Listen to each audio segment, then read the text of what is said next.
আমার রুমের অবস্থা ভয়াবহ হয়ে আছে, একদম ভীষণ খারাপ অবস্থা।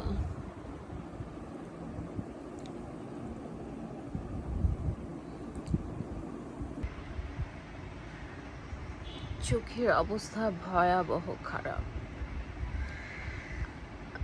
আমি জানি না আপনারা বুঝতে পারছেন কিনা ক্যামেরাতে। এই যে চোখটা অনেকটা লাল হয়ে আছে, এই দিকটা একটু ফুলে গেছে, ব্যথা আছে একটু হালকা, এখনো খচখচ করছে। আসলে প্রবলেম হচ্ছে আমি লেন্স পরি 2018 থেকে। পাওয়ার লেন্সও পরি, নর্মাল লেন্স পরি, তেমন কোনো প্রবলেম হয় না আমার কোনো লেন্স নিয়ে, বা চোখে কোনো সেন্সিটিভিটি নেই, তেমন কিছুই হয় না। এত প্রোডাক্ট ইউজ করি, কোনো অ্যালার্জি হয় না। তো কালকে আমার যেটা হয়েছে, আমি ভীষণ ব্যস্ত ছিলাম, ব্যস্ততার মানে সব কিছু এত দ্রুত অ্যারেঞ্জ হয়ে গেছে। এখন রেডি হয়েছি আমি খুবই অল্প সময়, 30 মিনিটের মধ্যে, তার থেকে অনেক অল্প সময়ের মধ্যে। অন্য সময় কী হয়, হাতটাকে একদম ডিপ ক্লিন করে তারপরে লেন্স পরি, তারপরেও টুইজার দিয়ে লেন্স পরি। আর কালকে কি হয়েছে, হাতটা তো ক্লিন করতেই পারিনি, তো যার কারণে আমার লেন্স, ওটা পাওয়ার লেন্স ছিল, যার কারণে ওই লেন্সের সাথে কিছু ডাস্ট আমার চোখে চলে যায়। লেন্সের কোনো প্রবলেম নেই, আমি পরে চেক করে দেখলাম।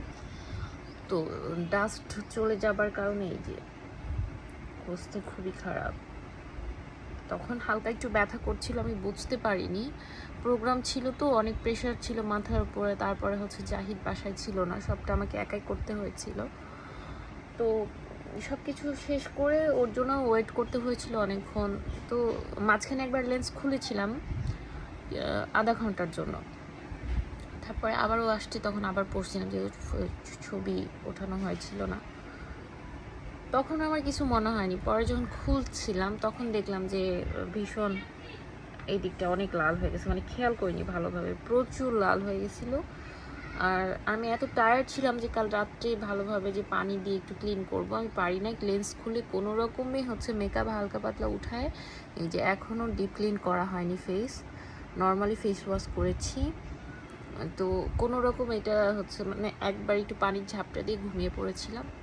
এখন সকালে উঠে এখন পর্যন্ত ক্লিন করিনি, এখন দেখি আমি পানির ঝাপটা কয়েকবার দিয়েছি, একটু ব্যথা করছে।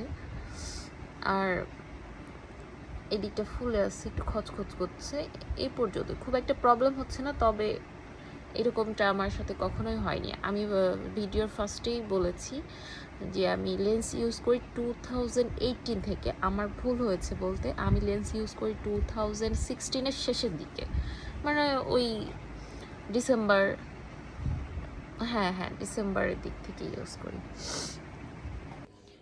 এখন এই কমফোর্টারটাকে ক্লিন করতে দিব।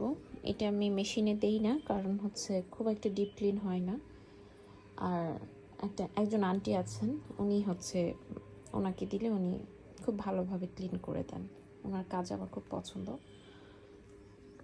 আর সাথে যে এই কাঁথাটা দিব, এই কাঁথাটা হচ্ছে আমরা যখন পিকনিক করি বাচ্চাদেরকে নিয়ে, আমি এটা রাফ ইউজের জন্য রেখেছি। কিন্তু কাঁথাটা অনেক ভালো ছিল, অনেক ভারী আর ইয়া ছিল, কিন্তু আমি কেন জানি ফার্স্টের দিক থেকে পিকনিক টিকনিক করতাম বাচ্চাদেরকে নিয়ে, তারপরে উঠে বসা টসা করতাম শীতের মধ্যে, তো এই সুন্দর কাঁথাটা নষ্ট হয়ে গেছে। তো এখন আমি এটা পিকনিক বা বাচ্চাদেরকে নিয়ে বসার ক্ষেত্রে ইউজ করে থাকি। এই যে রুমের আফটার বিফোর লুক। আমার প্রায় এগুলো ক্লিন করতে করতে একদম সন্ধ্যার আজান হয়ে গিয়েছিল, আর এগুলো ক্লিন শেষে আমি শাওয়ারটা সেরে নিয়েছিলাম। এগুলো ক্লিন করা খুব একটা বেশি সহজ নয়, এটা আমার কাছে সহজ নয়, কারণ আমি খুব একটা বেশি কাজ করতে পারি না। কিছুক্ষণ কাজ করার পরে আমি 10 মিনিটের জন্য একটু রেস্ট করি, দেন আবার কাজ করি। যে আজকের মেনু হচ্ছে ভাত, ডাল, আর হচ্ছে চিংড়ি। এই মাছটার নাম জানি না, এই মাছ না, শুধু আমি কোনো মাছেরই নাম ঠিক মতো বলতে পারি না। আর এখানে মুরগির গোস্ত। আমি আপাতত চিংড়ি দিয়ে খাবো। আর হচ্ছে গিফট কার না ভালো লাগে, আমার তো ভীষণ ভালো লাগে। বার্থডে গিফট বলে কথা, এটা হচ্ছে আমার সেই ভাই গিফটটা আমাকে করেছে। ওই যে ভিডিও লাস্টে যে ভাইয়াটা আসছিল, এর মধ্যে একটা পারফিউম ছিল। পারফিউমটা হচ্ছে সুইস লাইন বিউটির। অনেক সুন্দর পারফিউম ছিল, স্মেলটা অনেক সুন্দর, আমি তো রেগুলার ইউজ করছি। থ্যাঙ্কস ভাইয়া গিফটের জন্য। এই যে শাওয়ার শেষ করে চলে আসছি। আর স্কিন কেয়ার বলতে গেলে আমি শুধুমাত্র এখন একটু ময়শ্চারাইজারটা ইউজ করব, কারণ স্কিন কেয়ার করার মতো আমার হচ্ছে একদম শরীরে কোনো শক্তি নেই। কারণ এতগুলো কাজ করেছি, এখন আমাকে অন্তত 5 থেকে 6 ঘন্টা ঘুমাতেই হবে। ফেসের অবস্থা অনেক খারাপ, যেহেতু কালকে আমি হ্যাভি মেকআপ নিয়েছিলাম। আর এই ঘুমটা যদি আমি না দেই, তাহলে আমি আর চলাফেরা ঠিক মতো করতে পারবো না। জানি না কেন আমার সাথে এমন হয়। আর খাওয়া দাওয়া প্রায় শেষ করে নিয়েছি, এখন এই ঘুমটাই শুধু বাকি আছে। তো আজকে এই পর্যন্ত। সবাই আমার জন্য অনেক বেশি বেশি দোয়া করবেন। আমি আশা করি সবাই অনেক বেশি ভালো থাকবেন। আল্লাহ হাফিজ।